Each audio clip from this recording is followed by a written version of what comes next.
The following contains the strong opinions of the writer and may contain material inappropriate for young viewers. Viewer discretion is advised.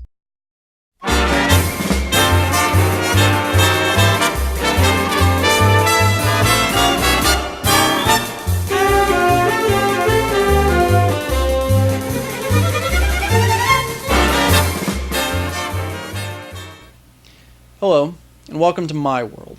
I'm Jay Marcus. So VH1 is contemplating not airing its hit show I Love Money 3. That would be the show where stars of other VH1 reality series compete against each other for cash. Now the reason why the network may not air the show is, put simply, because one of the contestants, Ryan Alexander Jenkins, is a suspected murderer. And with Jenkins' body found in a motel in Canada, the victim of an apparent suicide, it looks like VH1 has a real scandal on its hands. Now for my money, I say just air the shows. All of them. Why not? Because it glorifies bad behavior? Well, certainly shows like My Super Sweet 16 or any one of the Marry a Millionaire shows, they showcase only the best behavior, right? Or maybe it's because it's insensitive to the families. Maybe.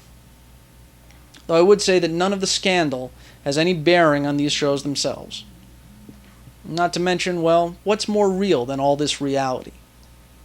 This is the unspoken truth behind reality television, is that it's not as real as its name implies.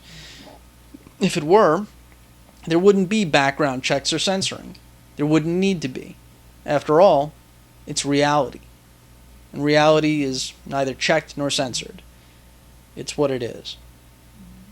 Now, on the subject of reality, one celebrity you've probably heard of, one celebrity you may have heard of, and one celebrity you probably haven't heard of have made a sex tape.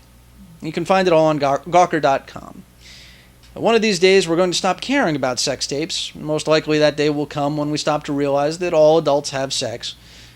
Or at least most adults have sex. Some people tape it, and only the dumb ones leave it somewhere for someone to find. Now, as far as Eric Dane, a.k.a. McSteamy, Rebecca Gayheart, and their partner who may or may not be a madam herself are concerned, this has got to be good news. People are talking about them, which, given their respective standings in celebdom, is probably somewhat unusual. Now, for what it's worth, to me this is not really news. The fact that it's news is news. Just saying. And speaking of things that should be common sense, the hit HBO series True Blood is finally coming out with a real-world beverage tie-in to the show. The product will hit shelves just in time for the last episode of this season, which means that if you miss it now, odds are you won't be able to enjoy a new episode of True Blood with a bottle of True Blood until sometime next year. Now, the ad campaign for the show before it aired centered around the fictional beverage True Blood. Now, I would have thought that this would have been released way back when, not just before the end of the second season. And while I look forward to sampling some True Blood, I can't help but feel that the ad folks dropped the ball on this one.